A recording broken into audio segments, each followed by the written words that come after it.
And welcome back to Follow Through, and it's another great day here in the X21 Network studio. We're going to be talking Paris Saint-Germain and Lionel Messi. Way too early NFL predictions, AFC South, NFL contracts, ESPN's college football preseason top 25, 15 through 19. Sure thing or sham. Who's the biggest cheater in sports history? You're going to love that. Hold the line. What was your childhood drink of choice and this magic moment? Make sure you're following us on Instagram at Follow Through Show, Twitter at FT Through Show, and Facebook Follow Through, which is for your parents. You can email us at followthrough.podcast@gmail.com. Still haven't got that changed. Boys, how are y'all doing today? I'm doing pretty great. Dax, I'm doing great as well. Clay, how are you doing? Hey, I'm good, man. Happy to be here. Let's get into it. You thought you were going to say, I was going to send it back to you like always, but you said you were good. I flipped the script on you today. Yeah, I almost messed it up. I try to keep you on your toes. It's all right. I normally send it back to Dax. You usually do, but today I thought I'd play a little bit of a different game. Clay, sleeves on your shirt, son. I know. Glad to see it. Steps up. Before you know it, I might have to wear a whole long sleeve like you two are. I'm not there yet, though. It's all right. Yes, management has fixed something with air conditioner, so it's not, four hells up here today. So I'm wearing a pullover. Eli's wearing a pullover, and Clay's wearing sleeves. So we're making steps up in the world. Well, let's talk a little bit about Paris Saint-Germain and Lionel Messi. I know y'all are not big soccer guys, but personally, I enjoy soccer. Dax, you just assume that. I watch a lot of soccer at home. How much? Who's your favorite soccer team? Can't say FC Barcelona. USA. No, can't say that either. USA. Can't say that. That's just an honest answer. Okay. Non-valid. Seattle Sounders. There we go. Hey. You do that because we picked them and hold the line. Well, Messi has signed a 2-year contract with Liga One side with the option of extending for a further year. Sources told ESPN's Julian Lawrence that Messi is expected to earn between $35 to $41 million net a year. I mean, what we net here at Follow Through. I mean, that's close to what we net. But congratulations to that guy. Dax, I'm going to ask you this because I'm curious. Okay. And I think the listeners would be curious as well.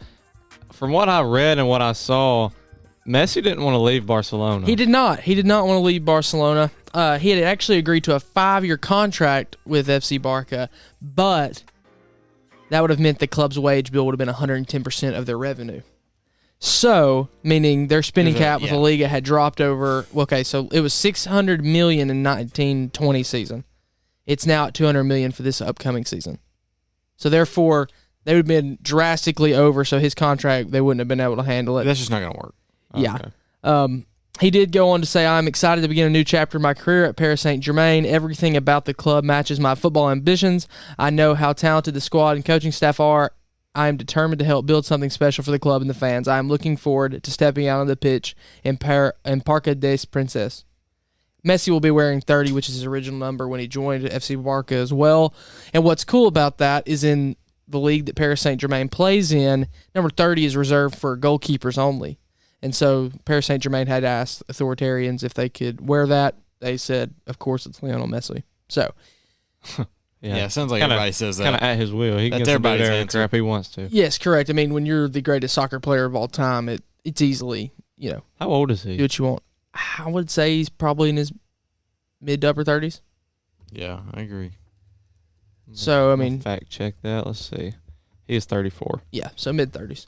Which, I mean, for a soccer player, still kind of young. It's on the older side, but, I mean, he's still got some time to work for Paris Saint-Germain. Let's go ahead and move on to a few NFL predictions. Hey. AFC South, baby. AFC South My predictions. division. Yeah. My division, actually. No. Worst division of football. No. My division. If for y'all that don't know, Eli is a Titans fan, then I am a Indianapolis Colts fan. So we kind of butt heads. This is really a 2-team race this year because the Jaguars and the Texans, let's be honest, probably aren't going to turn many heads. But, we'll see. Could be a surprise team. All right, we're going to start with the Texans in alphabetical order. They're first. 4 wins. Lowest in the NFL. In alphabetical order. Houston. Okay. Yeah, by city. Thought you were going by team name. Of these 4. Colts definitely would have. Thank you, Dax. Houston, yes. 4 wins. That's the lowest in the NFL projection-wise. We went with 4. We went over on the lines, I think, with 4.5. But 4 Houston Texans, I went over. It just seems so low for 17 games. Surely they can win 4. So So if they have to win 5. If they have to win 5, I'm going under. This team's terrible. Okay. They're bad. Now, if Deshaun Watson is still there, their chances increase exponentially. But I'm assuming that Deshaun Watson's not going to play for Houston this upcoming season. I caught just a glimpse out of the corner of my eye of him in a Texans uniform at fall camp, he's at training camp. So I'm going to go with over. If he's he lined there, up as the 4th string DB. If he's there, I'm going over. Yeah, if Deshaun Watson is there, their chances are a lot better. But without Deshaun Watson, I don't even know who their quarterback is. I really don't. It's the quarterback from Stanford, Davis Webb. No, well, it doesn't matter. It doesn't matter. Exactly. Yeah. But I'm going under. Tyrod Taylor too. Still under. Tyrod Taylor. Still under. If Deshaun Watson's playing on the field, of course, he's a top 5 quarterback in the league in my opinion. So you're going to take the over immediately just because his talent alone. But there's no way he plays this season for them. The only team he'll play for is someone that they ship over, and he still has legal issues that are pending until February. That's when his first court thing is. So go ahead and take the under heavy here. I'm going to hammer the under with the Texans. They're going to be terrible. Jaguars are sitting at 6.5. This one's tricky because there is 17 games. They have to win 7 to get this. So 6.5 is – I'm going under. I do think they will be good, obviously, with Lawrence and the wide receiving core there. I think they'll be good in the future, but this first year it's just going to be – they're not going to get 7. I'm going under as well. New coach, new quarterback, a lot of new things being put into place.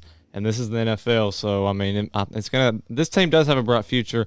And like Eli said, they added a lot to the outside receiving-wise, but I still don't think they're that great. If it was a little bit under, I think they'll be better than the Texans, but I don't see them winning 7 games. I'm going to take the under as well.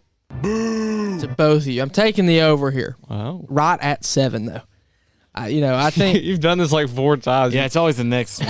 Well, because here's the deal. If the over-under was at 5.5, I feel really comfortable with them winning 6. You can't win 6.5 games in football. Yeah. So I'm going to take them at 7 just because I think with the new updated, bigger schedule, you're going to have a better chance of winning. I think Urban Meyer will have to have his adjustment season, of course, but I think T-Law plus some of the pieces that they've added there will get them at least 7 wins. All right, Clay, the Colts, they're sitting at 9, over under at 9. That hasn't changed. I looked up as the injuries came out and went back, and I'm going under, Clay. Under, wow. Just for you, really. That's really the only reason. I just wanted to go under for you. Okay. I'm going to go over.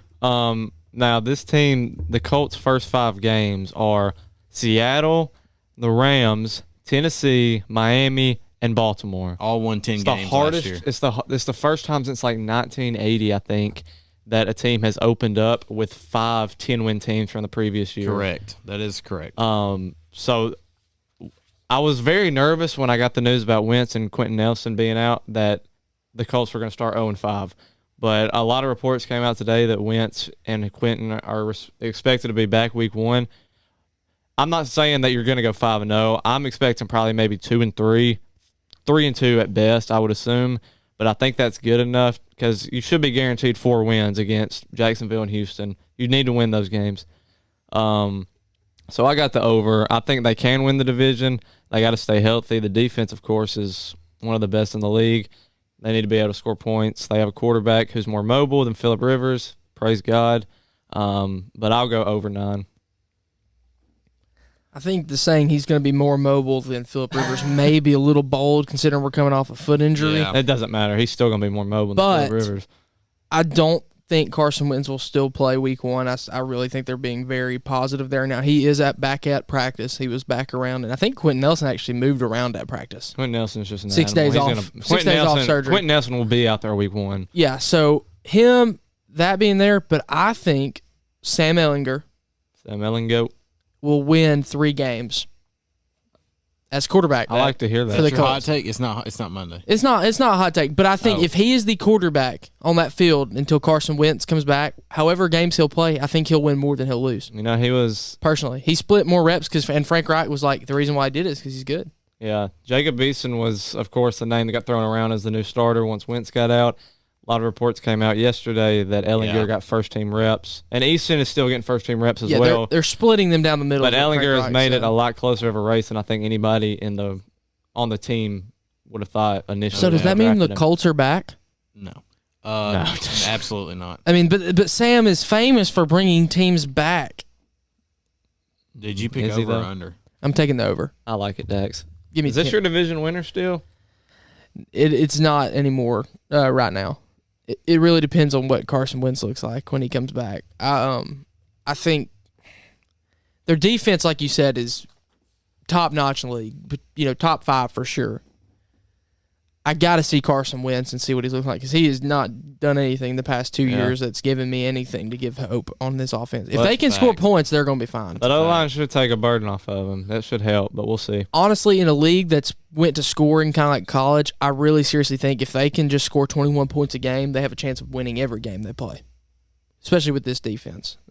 So I want to see Carson Wentz at least 2 weeks to watch him play because I can't say anything coming off of an injury. All right. For my division winner, my favorite team, Tennessee Titans. Love Ryan Tannehill. Love Taylor Lewan. Love Derrick Henry. I'm going over. That's my division winner. How many wins is How that? many wins? 9. Oh. Same as Indianapolis. They're right there together, so I'm going to go over on that. I'm going to go over as well. I think them and the Colts will both be at least 10-win teams, to be honest. And I think both of them will find their way in the AFC playoffs, in my opinion. Now, I would give the Titans the edge in the division right now with the Colts' uncertainty at quarterback. But this Titans, it's the defense, and the offense is going to be able to compete with anybody. You have Julio, you have A.J. Brown, you have Derrick Henry. That's just, what else do you need? And then Ryan Tannehill is severely underrated. Offensive line is good, but are you going to be able to stop people? That's the question. But with an offense like that, there's going to be some games that it doesn't matter because you're going to be able to score on anybody. And the thing about Derrick Henry is if your defense does suck, you can kill time of possession because you have Derrick Henry on your team. Facts. And you can just pound it down the defense throat for 7-8 minute drives, and then you keep your defense off the field. Yeah. And that's how I think they'll win some ball games, to be honest. So I think they'll go over. I said it time and time again. They had to sign another defensive piece. They should have got Melvin Ingram. But they're going to win over 9 games just because of how dominant their offense is. And you forgot 2 names when you were talking, A.J. Brown and Julio Jones. No doubt. And that easily just threw them in the top receiving core in the league this season. And I would argue to say they weren't even in the top 15 before adding Julio Jones. So, go ahead and give me to win at least 10 or 11 games, and they're going to be a playoff team. That's what they are. They're built to be a playoff team that runs deep because in the winter in the NFL, you have to run the football, and that's what they do. And so go ahead and give me them and give me at least into the second round of the playoffs too.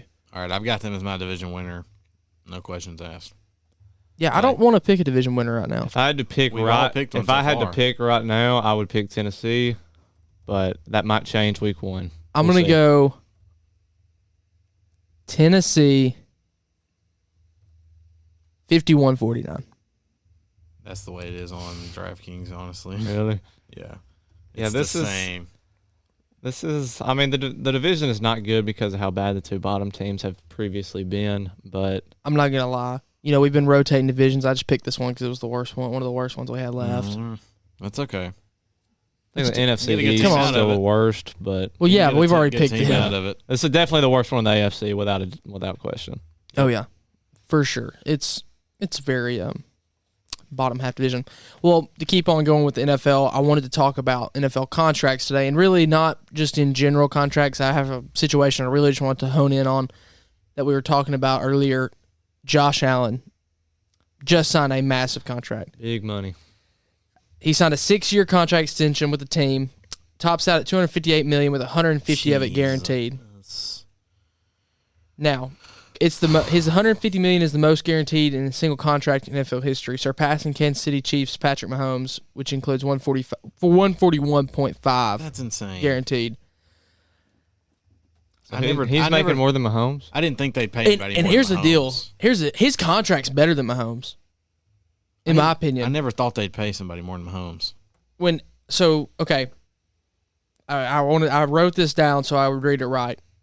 The length of Allen's deal, while not quite as long as Mahomes' 10-year extension, was meticulously chosen with the Bills' long-term success in mind. Over the next 8 years, according to Spot Track, Allen could earn at the base of $284.5 million over the first 8 years of Mahomes' extension, including the 2020 season. He potentially will earn $285.3 over a shade more. So when Allen deal ends prior to the 2029 season, he'll be just shy of his 33rd birthday. At the same point, Mahomes will still have 3 years remaining on that deal at an average of 49.3, and he will be 37. So Allen's going to have a better chance of re-signing his third deal for more money, and that's when Aaron Rodgers, Matt Ryan, that same age, renegotiated their deals and made their big money again. But the main reason, I don't want to talk about the money. I mean, that's great for Josh Allen. Go get your bag. He deserves it, being the 7th pick. And one pick that was really overlooked. You know, people really didn't put a lot of stock in him. I want to talk about the guys left in his draft class. And we're going to talk about the big name, Lamar Jackson and Baker Mayfield. No offense to Josh Rosen. And I think Sam Darnold was in that draft class too, I want to say. Offense maybe taken. I don't know, probably. So that one's I know I'm a little questionable on that one, but I know Josh Rosen was. Who's the next big contract in that class? Lamar Jackson. I agree, Clay. I think Lamar Jackson gets an extension before Baker. Baltimore is all in on Lamar. I mean, heck, they completely transformed their offense to fit Lamar Jackson. You don't see Cleveland. I mean, I don't know. Lamar is a different player. You have to run offense a certain way. But the fact that they were willing to completely, because, you know, they had Joe Flacco, they completely threw out that offense, put in Lamar Jackson, completely changed it. That shows me that they're all in with him, and he'll be the next one to get the big bucks. The way it goes is like whoever signs the latest contract gets the most money. So Baker's runs out in 22, and Lamar runs out in 23. So Baker will sign his in 22 to stay with Cleveland or leave, and then feels like Lamar the next year will get more money than Baker. But Baker hasn't earned some. And see, here's my deal. He hasn't earned what Mahomes made. He hasn't earned what Allen's made, and he honestly hasn't earned what Lamar will make because, I mean, heck, Lamar's a league MVP. So he's got to prove something this season. Yeah, this is another big season. And here's my issue with that too, and that's why I really wanted to bring this up. I think it's insane that we factor in, okay, well, he's next up, which means he gets the next most amount of money. I think that's rather ridiculous when we're talking about sports teams doing that. And my thing with Baker is that if you're the Browns, do you go ahead and pay him now and, you know, you risk, you know, he doesn't prove it again this season, or you pay him later and you're going to be paying more. If I'm the Browns, I'm paying more later just to make sure that he proves he's the spot. Yeah. He had a heck of a year towards the end of the year last year, but for that last stretch of games, he was very good. But I don't know. You've seen a lot of bad Baker Mayfield as well, and you've seen flashes of greatness, but you've also seen flashes of, oh my gosh, what is he doing? Hey Baker, wake up over here. Yeah, he still has a lot to prove. This is a big year for him if he wants to bring in some more money for sure. I completely agree. Let's talk about the ESPN college football preseason top 25. Golly, I cannot wait for college football. It's so close. Can't wait. I mean, it's like 2 weeks from this Saturday. No, 3. I guess 3. Gosh, that's 21 more days. It's 21 more days. Pain. That's a long time. Let's see here. Start with number 19. 15, we got Washington Huskies. Listen to their 2020 record. It was stellar, 3-1. They only played 4 games last year. I don't like any Pac-12, if y'all haven't noticed. I'm just done with them. They're not even Power 5 in my opinion anymore. Washington Huskies, they returned 20 starters. What are they going to do? The Pac-12 has no respect right now. No one respects the Pac-12. The expansion is the only thing that's going to get them a team in, because if you look around, the ACC is going to have Clemson more than likely every year. The Big Ten is going to pull out Ohio State normally, maybe a Michigan if they ever get things turned around. A couple more teams there. SEC is the SEC, and then the Big 12 with Oklahoma and Texas in it right now is going to get one of them normally. And the Pac-12 just doesn't – they don't have a spot. There's no room for them. Yeah. So, sorry, I just went on a Pac-12 rant, but I just don't like them at all. I don't know what Washington's going to do. Don't really care, personally. They got 20 returning starters, which will be fine. All their offensive line is back. I think this will definitely be one of the better Pac-12 teams without a doubt. Again, you said 3-1 last year. We laugh at that, but that's just how poorly ran that conference was. And they actually won their division, but they didn't get to play in their conference championship because they got COVID. So Oregon took their spot, and then Oregon ended up winning the conference championship, and they were like 2-3. On one of the craziest games I've ever watched. That against USC. So they won their division, but take it with a grain of salt because they were 3-1. I mean, so I think they do have. I mean, I think they could win their division again. Honestly, they have a cornerback named Trent McDuffie. Remember the name? He's a stud. He's a freshman last year. He gets in his Duffy. He's been named to a lot of watch lists for awards. I like to highlight a game for each of these teams. I highlighted week 2 against Michigan at the Big House for them, out of conference game. If they want to put some respect on the Pac-12's name, go to the Big House and win one. That's what that'll get people talking. On the show the other day, they were like, the Pac-12 has to win all these games that they play out of conference because they don't have any. It's almost like the conference that Cincinnati's in. They're like, you got to win those outside games to put respect. And we're talking about the Pac-12 here. But they still have to do that too. It's almost like they're like in that level now. If you can beat Michigan at the Big House week 2, then maybe people will start talking. But until then, you got to prove you can beat teams outside of that weak conference. Yeah, and to Clay's point, few teams saw their season interrupted as much as Washington did. I mean, I get that. They never left Seattle last season. Yeah, they played every game in Seattle. Then they, as they test positive the week before their Pac-12 championship, they won the North, so they don't get to play in it. And then you're kind of left with nothing because I don't even think they played in a bowl game last season. Nope. They didn't play in a bowl game. And so, you have their left tackle, like you said, coming. Their whole line's back. Jackson Kirkland's back, and their tight end, Cade Orton. They didn't go to the NFL. Probably should have went to the NFL and didn't. You got a prominent true freshman who last year was Trent McDuffie, like you said. So you've got a team that's returned a lot of core, but you gotta show up in the Big House. And if you don't win, you better put it dang close because if you don't, you're going to have no shot. And here's it hurts the deal. Your whole conference, too. Here's the deal. Washington really hurt their whole conference a few years back, getting absolutely blown out by Alabama in the playoff. Of course. And that's where, and I would say that's where the respect for the Pac-12 went from at least being middle to average.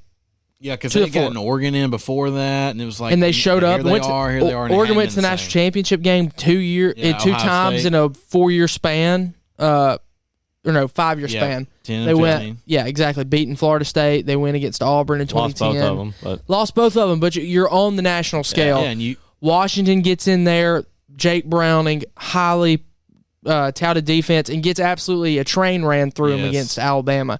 So here's my deal. Here's the deal. That's funny. If you ever watch a train wreck, you can't take your eyes off of it, and that's what happened with Alabama and Washington. It was the college football. It was the Chick-fil-A Bowl, right? The Peach Bowl. Peach Bowl. And I watched that whole game, and I sat there going, "Oh my goodness, this is the end of the Pac-12." And what's happening? It's the end of the Pac-12. They're done. They're done. It's not going to be a conference in a few years. Move on to 18. At 18, the next 3 are Big Ten. We got Iowa Hawkeyes. They went 6-2 last year. They were only returned 13 starters. That's kind of the red flag. We talked about that earlier. I've got the key game early. Big games early are huge for them, any team. And they play Iowa State, in-state rival. Iowa State's really high on this list, I'm assuming. Yeah, they're number 7. Spoiler. 13 start. Yeah, I didn't want to spoil it. 13 starters return, only 6 on offense, and 6-2 last year. I don't know. I'm not high on them. They always seem to win one big game a year, kind of upset somebody at home, but I don't see them doing much more. I like where they're at in the poll. You highlighted week 2 at Iowa State. That's a big one. They play Indiana week 1. That's 2 big games to open up your season. Last year they were number 1 in the Big Ten in red zone touchdowns, but they lacked a ton of explosive plays. Their quarterback Spencer Petras, he's huge. He's like 6'5", 235. He has a strong arm, but he's not very accurate. Needs to get more accurate, and they lost their 2 leading receivers last year. But it is Iowa. The offensive line is going to be incredible. That's just what they produce. They just produce great offensive lines. This team, I think, could win their division. Not saying they're going to win the Big Ten, but their side of the division is a lot weaker than the other side where you got Michigan, Ohio State, Michigan State, Penn State. So I think it'll be between them and Wisconsin to win this side of the division, but I don't think they're going to be great. I think they'll probably be about where they were last year. Yeah. I'm not high on them at all. I really think this is a bluff team. I think they're relying on last year. Spencer Petras, their quarterback, he threw in his first 5 games 4 touchdowns, 5 interceptions. Now he finished the season off well, throwing 5 touchdowns, 0 interceptions. But here's the deal: You've got to be consistent. That 9 touchdowns. Yes, well, 9. They only played 8 games. You only play 8 games, but still. They do have their running back returning. Like Clay said, their O-line's always good, so he'll have that to rely on. But here's the deal: how many returning starters you said? 6 on offense, 7 on defense. 6 on offense, 7 on defense. I just don't think they'll be good. In Iowa, here's the deal: the way they play is just it doesn't show college football today. Yeah, it doesn't feel. And it's getting passed over and over. It's kind of like running the wing tee. Yeah, running the wing tee. Georgia Tech did. Exactly. So here's the deal: I just don't think they're this good. Indiana Hoosiers at 17. They had a great year last year, and I personally think that was a fluke. I don't think they're going to be great this year. I really don't. I think they'll fall out of top 25. They do return Penix, obviously, and they beat Penn State early in overtime. The only game first game of the season. They went 6-2 last year. They play Cincinnati early, and this will be, like I said, a chance for Cincinnati to do something, to show that they can beat a team like this. And I think that favors Cincinnati well, because I don't believe in Indiana. I really don't. I think they're going to be out of the top 25 and lose 3 or 4 this year. So I'm on the opposite side. I actually really like Indiana. I love Tom Allen. I think he's the most likable coach in college football, honestly, after hearing his post-game speeches last year all the time. Like he said, Michael Penix Jr., he's a certified stud, needs to stay healthy, but he proved he can play last year. Went 6-1 in the regular season, and that one loss was to Ohio State, and they were getting killed, and they ended up only losing by a touchdown. They came back, made it a game. He lost his leading receiver, but everybody else will be back, so that's good for them. I like them. They return 18 of 22 starters. That's a big thing. I don't know if they can win the Big Ten, because you're going to have Iowa State, Michigan State, Penn State, all those guys. But I think this team will be good. I think they'll be ranked, probably sit where they're at right now, at 17, somewhere in that range. I'm going to say it. I think Indiana has the best chance to win the conference behind Ohio State this year. So they're second best in the Big Ten. I think they're the second best in the Big Ten. Like Clay said, 18 of 22. The game they lost 42-35 in Columbus. Yeah, got them at home. Not at home. Year. They've got them at home this year. Michael Penix Jr. had the play of the season last season when he stretched out at the goal line. Coolest play in college football last season. I love Tom Allen. As an Auburn fan, he's older, but I would have loved hiring Tom Allen if we could have got him away from Indiana. He stayed. He had contract offers to go somewhere bigger this past season, but he stayed because he knew what he was building there. With 18 of 22 starters returning, look for them to win the Big Ten this year. That's what they've got to be. This has got to be the biggest expectations ever set on Indiana football. No ever. doubt. We're talking about in preseason. You're usually expecting this in basketball from them. But here's the deal. This is going to be, I would say, their best chance to ever win the Big Ten Conference. So you might as well go ahead and take advantage while you've got pretty much your whole team back. At 16, we have Wisconsin. They went 4-3 last year. They returned only 16 of 22, 8 offensively, 8 defensively.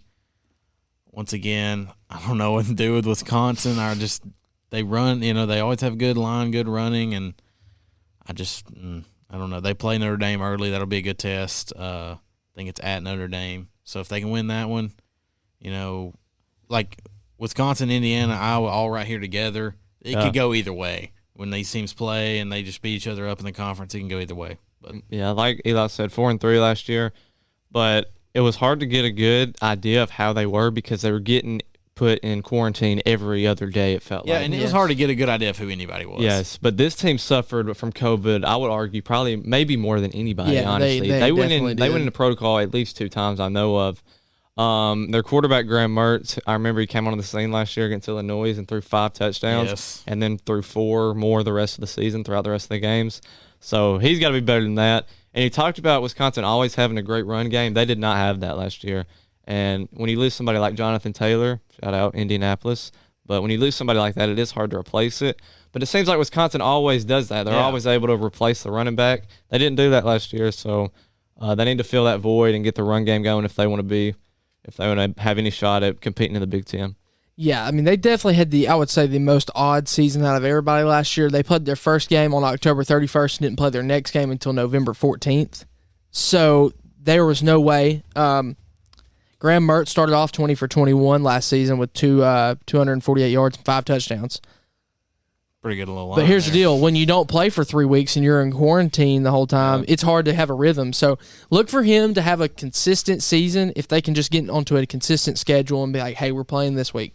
All right, good. We got this game. Let's go to the next game. If he has a consistent schedule, that they're not taking 2 weeks breaks every time, I think he'll step up into a leadership role for this season.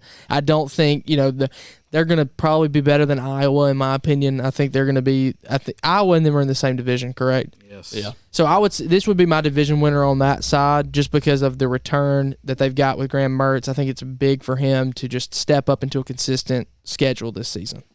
At 15, we have Miami. They open up with Alabama. That's the obvious key game. They returned 19 starters. They went 8-3 last year. I don't see them hanging with Alabama, and I see 2 to 3 losses in the ACC. I'm just never big on Miami. I do think they have a chance to win their division, and more than likely, if we're all betting on Clemson to win the other side, play Clemson in the ACC title. But I don't see anything more than that. Win their division at best. I put for their key game actually against North Carolina because they are in the same division, and whoever wins that one will probably win that division. This team looked like they showed promise last year because they didn't play anybody, and then they went and played Clemson and got absolutely destroyed. That game was hyped up. And that just showed everybody how weak the ACC actually is. They returned 9 starters on defense, which is a big thing. I don't know enough about them to really talk about how I think they'll perform against Alabama. De'Aaron King he's great. I mean, he's really good, but he's suffered a torn ACL, so you got to wonder if he's going to be a little bit tentative when he gets back. I think they'll be okay. They'll probably finish the season ranked, and again, if they beat North Carolina October 16th, then they could win the division, but that's easier said than done because North Carolina's going to be really good too. No doubt. Yeah, Miami, De'Aaron King is a great quarterback. I think he'll be a top quarterback taken this year just because it's a weaker quarterback class, but they're playing Alabama week 1. That's tough. Any season, it's going to be a loss. It will be a close loss, though, because I still think Alabama's got to break in Bryce Young that game, and so I think it'll be, the line, I think it's 18 and a half. Do they keep it within 18? I think they'll keep it within 18. I think originally, if you've got Tua or Mac Jones out there, I'm taking them 28. I'm taking over. They'll beat them by 4 touchdowns, but with them breaking in Bryce Young, where are they playing at? Atlanta. I mean, it's technically a home game for Alabama pretty much, but still look for them to break him in. I think they're going to have a good season. You got some confidence builders there. You're going to beat Michigan State because they're a terrible football program right now. I don't argue that. You've got Virginia you should beat. Like Clay says, UNC is a big game. Then you follow up with NC State. You should beat them. They've got their schedule works out well for them. They've got a good schedule, so they should, in theory, win their division if they beat North Carolina. But it's a matter of De'Aaron King stepping up and finally taking the reins of this team and taking a leadership role. I will say before we go on to the next thing, I'm not saying I think they'll beat North Carolina because I don't. I think North Carolina will kill them. But I'm saying if they beat them, they'll be division winners. Oh yeah, for sure. And here's the deal. I mean, I don't want to talk about North Carolina too much, but what Mac Brown's doing down there is special. Sam Howell. And when having Sam Howell is just an added bonus there as well. Sam Howell. But that's been our ESPN College Football Preseason Predictions Top 25, 15 through 19. We'll return with 14 through 10 on the next episode. Really looking forward to it as we get further in. We're going to be talking about teams more of y'all care about. Oh, close. And we're super close. And you know what? Honestly, we don't have football. We don't have a break without football until February of next year. Yes. So already, because they're playing preseason games, which is great. But here's the deal. Have y'all noticed, just a quick topic, have y'all noticed how preseason games have not been talked about as much as they usually always are? I hate the preseason because I'm there, but I'm not there. Yeah, it's like a little It makes me mad. See, I'm kind of looking forward to it. My Bears play at the Titans in the preseason. I'm going to go watch so I can watch Justin Fields play. Nagy said he's going to take some predominant reps. But that's just a Bears fan out here. Well, it's taken a week and a half break, but it's back. Sure Thing or Sham. And I did the Sure Thing or Sham this week. They have no idea what this is. I didn't even tell them in our pre-production meeting.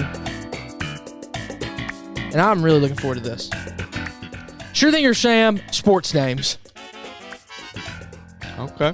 So, is it a real sports name or is it a fake sports name? I've struggled in all types of guessing lately, so not looking forward to this. It's okay. I'll hold your hand as we go through this. I'll take it easy on you.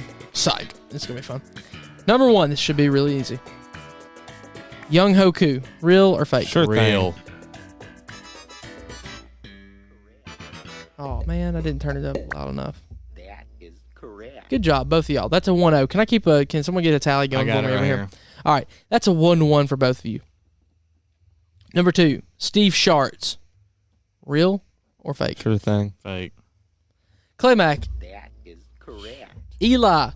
Wrong. And Eli returns to his glory. Steve Sharts, pitcher for the Philadelphia Phillies. Hey, let's go. Back in the That day. Stinks. No pun intended. No pun intended. Number 3, Jerry Feeler. Jerry Feeler, real or fake? Fake. Sure thing or sham, my bad. Sham. Sham. What's your final answers? Sham. Damn. That is correct. Both of you are correct there.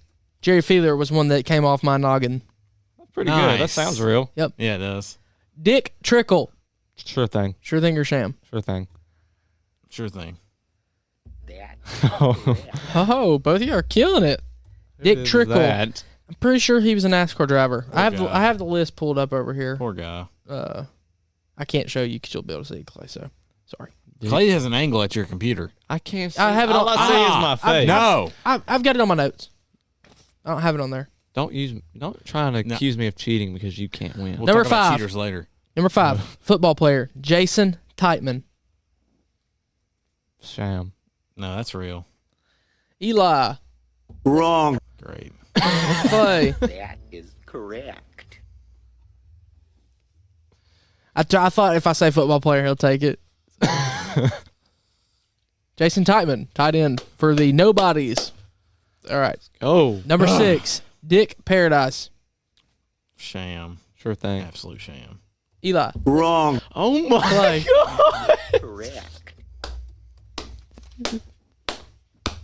I hate sure thing or sham. I hate it. And here's the deal. You were a big proponent of making this a segment. I know. This actually was your brainchild. I know. I think I'm up 3. Yeah, you are. Number 7, Yoshi Takeshita. Oh, that's a sure thing. That is a sure thing. That is Yeah, correct. I know that name.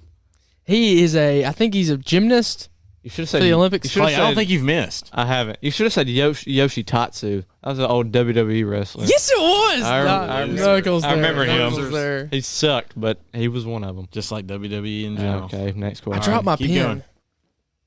All right, you ready? Sorry, it's important. I like my pen. It's my comfortability. Number 8, classic wrestler Jim Sugma.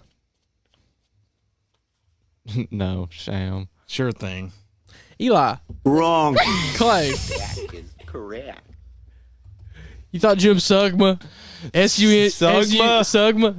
Sugma? I wanted to make that a little bit more inappropriate. but I Just keep decided not to. going. Just keep going. Number 9, Dick Felt. I don't Sure care. thing. Sham. Eli. Wrong. Oh my Clay. god. Oh, wait. Dex, you're just doing this at this point. Those Dick those are real. Felt. That's not a real name. Dick Felt was a NASCAR driver. That guy's... That, All right, what? Well, there's a couple of NASCAR drivers, but Dick Felt was a real one. I looked up 13 oddest sports names. Let's go. Number 10, Wang Licken. No, can Sham. Clay go... That's a sham. That's- Can Clay go 10 for 10? Wrong. What the crap? I didn't. I got that one wrong. He's from Tokyo. I'm not. I was. Let's go, There's no way Clay. somebody's name is Wang Lickin. Wang Licken. What? Liquin. Wang Licken. Clay gets 9 of 10. That's bad. Eli with Golly. another impressive sure thing or sham performance. Is that it? Yeah. Yeah. I am very proud of my performance. Good 9 for of you. 10. Eli, Good for would you. you like to just have a conversation about why we stink so much at sure thing or sham? And when I mean I'm why always we, bad. I mean you. Yeah, okay. I don't know. It's just my luck. It's kind of story of my life. Just whatever. If I pick one thing, it's going to be the other. So Having, So you having a missed- little pity Let's party. see. not surprised over by that. Let's Having see. a whole pity Not party over surprised. here. You missed on Steve Sharts, That's just bull. Jerry Feeler. Yes. You got Dick Trickle right, I think. You missed on Jason Titeman, Dick Paradise, Terrible. Yoshi Takeshita. I thought you were gonna get. Oh, Oh, I got that one. I didn't pick up the last name. Yeah, That's why it's funny. And he is a gymnast. Jim Sugma, you bit on that one. Yeah, that was a gimme. Dick Felt, another classic player, and Wang Licken. Wang Licken was funny. Wang Licken was at the bottom of the list. He was an honorable mention. I am just struggling right now. That is just the worst. Another dub. I'll take it. Oh, man, this is awesome. Just watching the mental decline of Eli playing this game is just amazing for me. Yeah, it's just bad. Considering I suck at hold the line, but I can win in Sure-Thinger Sham. You can. We have a big hold the We line. do. We do. Huge. All right, so let's go ahead and move on before we get to hold the line. Who is the biggest cheater in sports history? Lance Armstrong, easy. Not even close. 7 gold medals. He was using steroids. Gold medals? I mean, Tour de France wins, sorry. Still got the Olympics on my mind. 7 Tour de France wins. He did win a medal in one Olympics. I think it was bronze. But then they found out that he's using performance-enhancing drugs. They rip it all away. I think that's the biggest cheater. I don't know how else you could argue that anybody else is a bigger cheater, but I'd like to hear it. He had a huge fan base, too. Yeah, because everybody's he was strong. He was diagnosed with cancer. Beat cancer. And he got millions of dollars in, donation, and then all this came out. So that's why he's looked at like that. Yeah. What a D-bag. I had Lance Armstrong as one of mine. I also had John Calipari, however you want to pronounce it, whenever he rigged Derrick Rose's SAT scores to make him eligible. I thought that was pretty rough. That was a big cheat right there. But I had to go with the 2017 Houston Astros as my cheater. Does that sound familiar? Banging the trash can? Oh, I mean, what they did is just a disgrace on the whole sport of baseball. Well, talk about Jose Altuve going from the shining star everyone loved, the inspiration, to being the biggest cheater of them all. Well, you're seeing this little short dude who is making a name for himself on the biggest stage of baseball, and everybody's like, if he can do it, I mean, this is defying all odds. Turns out, I mean, and I get they were a great team in general, but I mean, the fact they had to do that to feel like that's what they had to do to win. That tells you all you need to know about them. Now, Altuve, I would argue, is probably the most hated player in the MLB as of today. It's easily. And so to see he was kind of like Lance Armstrong. People viewed him, put him on this pedestal because they were like, well, he's what, 5? Is he what, like 5'5", 5'6", 5'7"? He's really short. They're like, this guy, has defied all odds with his height, made to the MLB. I think he won an AL MVP, honestly. I honestly think he did. Turns out he was cheating, and now everybody hates not just him, but everybody that was associated with that team. And I think it's deserved. I mean, I don't feel any sympathy whatsoever. Me either. I think their title should have been taken away. Yeah, but I mean, if you do that, or at least an asterisk put by it. Yeah. You got your classics. I went with the classic. You could go with the Black Sox. Yep, 1919. Yeah, 1919 or 18. I think so. You've got Barry Bonds. Yeah, I had him on mine. Yeah. Lance Armstrong. The Astros. What's his name? Horse racer. He just got caught. It was pretty funny. Oh, yeah, I forgot. That was very recent. Yeah. I don't know his name. But I decided to go with a really classic not a lot of people know about. Rosie Ruiz. Let me read you the story of Rosie Ruiz. Rosie Ruiz, a 26-year-old, finished and won the Boston Marathon. Oh, yeah. When officials crowned her the winner, she was barely sweating. Red flag. The Massachusetts Foundation for the Humanities Online History Almanac, her hair was perfectly styled and her face was hardly flushed from the 26-mile race. Ruiz made a winning look easy, and it was her signature strategy, don't run the whole thing. Officials were dubious, however, partly because of her unsweaty nonchalance and partly because neither competitors nor spectators could remember having ever seen her during the 25-mile checkpoints. So, when witness came forward a few days later that they had seen her on the run, of course, from the sidelines just a mile from the finish line, her medal was revoked. Ruiz's own admissions might have given her away in any case. She acknowledged that she'd only started training 18 months earlier, and she had only ever competed in one other marathon, the New York Marathon, which she had notably slower, although still impressive time. She may have not made much training as a distance runner, but seemingly to have a great deal of practice in between. Her application in the New York Marathon was based on a lie, and the Associated Press reveals that she submitted the form after the deadline had passed, but then got special dispensation by claiming she had a fatal brain tumor. She claimed that. Not true. And then, while Ruiz never faced criminal consequences for faking her race finishes, she later a foul of law for unrelated reason. In 1982, she was charged with stealing $60,000 from the company she worked at. And then after that, she was arrested for trying to sell 2 kilos of cocaine to undercover cops. Crap. So she took a train, didn't run the whole marathon, and won a Boston Marathon. And then never admitted that she cheated and never would give back her medal. And then she said she had a brain tumor and then sold coke. No, the brain tumor was to Great get into the New York. story. Oh. We all love to hear that. Yes, exactly. So I think that's one of the biggest cheaters of all I time. low-key respect getting on the train, though. Yeah, that's kind of smart. That's kind of funny. Yeah, The fact that I don't know. I think my biggest. I just wanted to bring acknowledgement to that one. I would definitely say Lance Armstrong has to be the biggest one of all time, and the Houston Astros. It's even bigger because you kept it that quiet for that long, and yeah, normally that stuff gets out. yeah, normally it usually gets out quicker than that. So, I think there's not really a wrong answer. Anybody who cheats is the biggest cheater of all time, pretty much. also had a dude named Tim Donaghy, and he rigged games. I don't know if that's how. Oh, you talking about the ref? Yeah, he rigged games to match his spreads. Yeah. Yeah. He was in with the mafia. That's just pretty. I mean, I respect it. Get in and get your money. There's a few interviews with him on Clay YouTube. and you respects watch- it, everybody. Hey, facts. You're tearing apart guys' careers here. Clay respects it. I'm just saying. He said it. Get your bag, Tim. Oh my gosh. Oh my goodness. Get your bag, This is a Tim. huge one. Clay's throwing up W's in the camera. Yeah, Clay won. Do I even need to pick? It's funny. It's funny. That is funny. That's hilarious. For y'all, welcome back to Hold the Line as always. It's a tight race between me and Eli down the finish here. And here's the deal. And the polls. And the polls. So the polls, their punishments are Blake and Joe Michael. Facts. Because they're the And right leaders. now, I am staring in the face of a second punishment. If I lose this Hold the Line season 2, both of my punishments will be done at the same time. So I already have an icing and a pie to the face coming my way. It came down between a buzzed haircut and bleach blonde hair Which I will do neither of. for me. So stay tuned to figure out which one of those it'll be. It won't be the buzz haircut. You're Just assuming letting you're you going to know. lose, though. You can Yeah, still you're win this just thing. Here's Yeah. the deal. I just know my luck when it comes to this. First game, Phillies and Dodgers. Clay, big Philly stand. What are you thinking here? I mean, it doesn't matter. This will be game 3, correct? You can pick a draw if you want. Yeah. I'll take the Dodgers.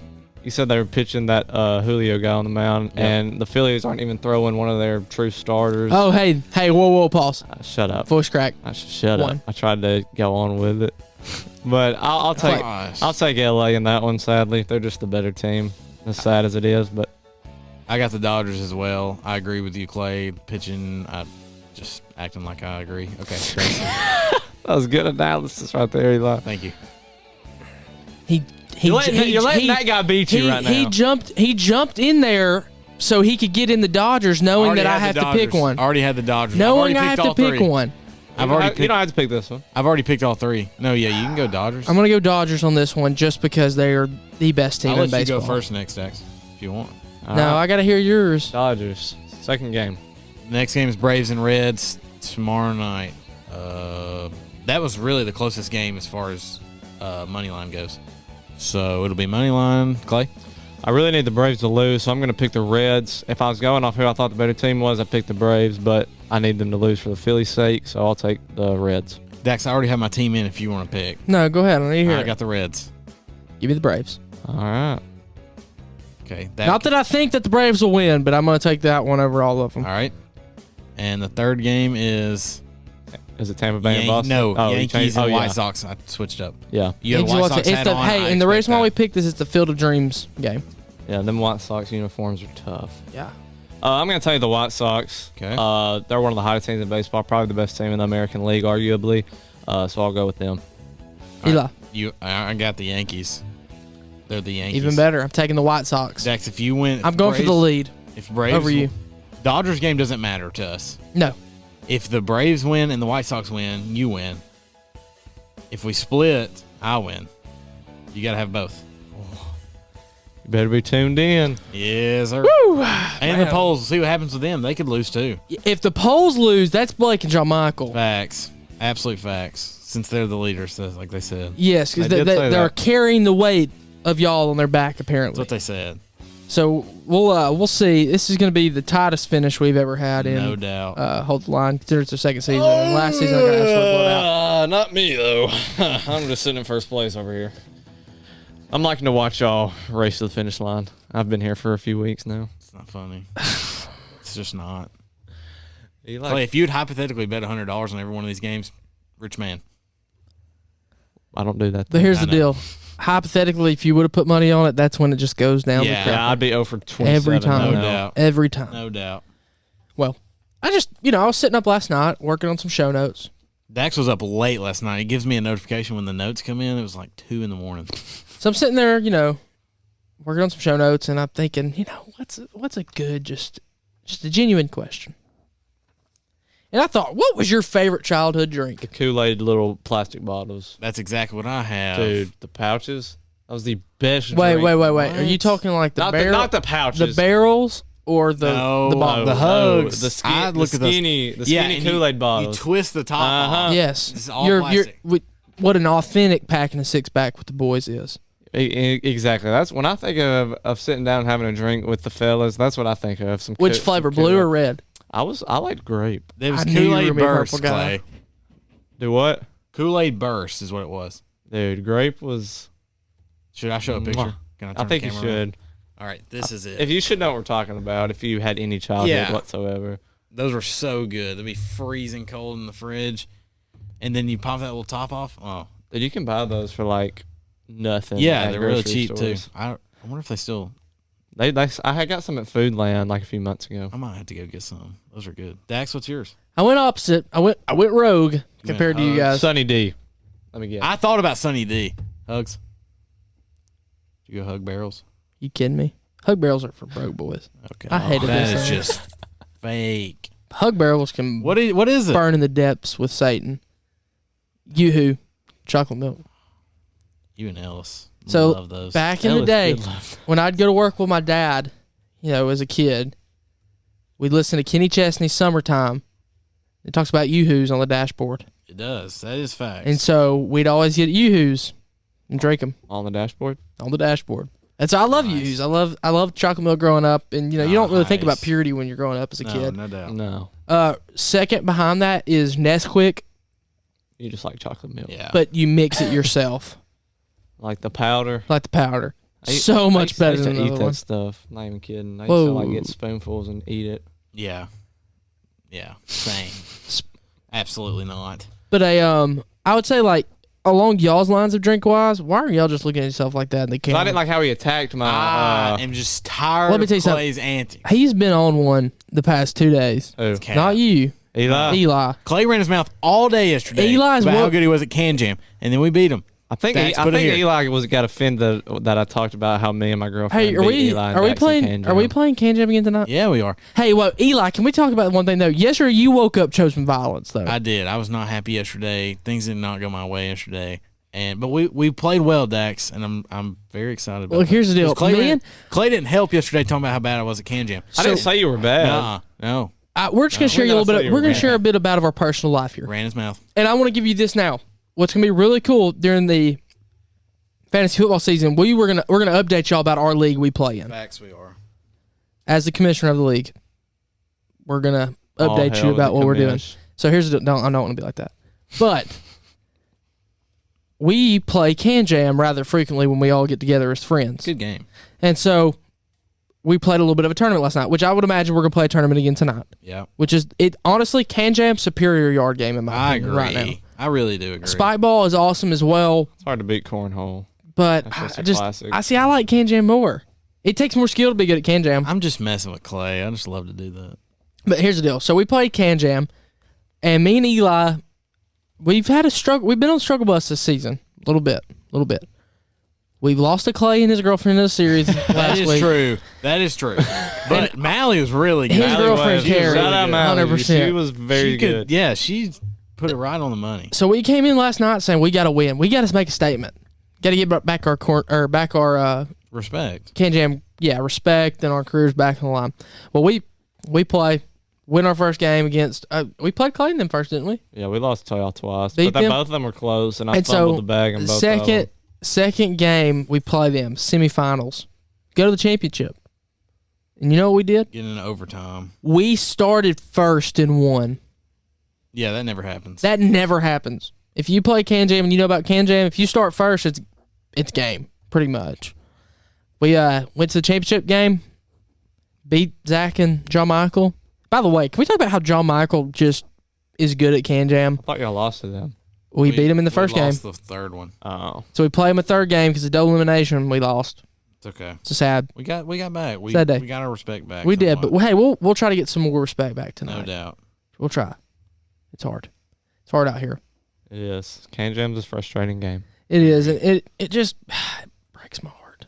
It just does.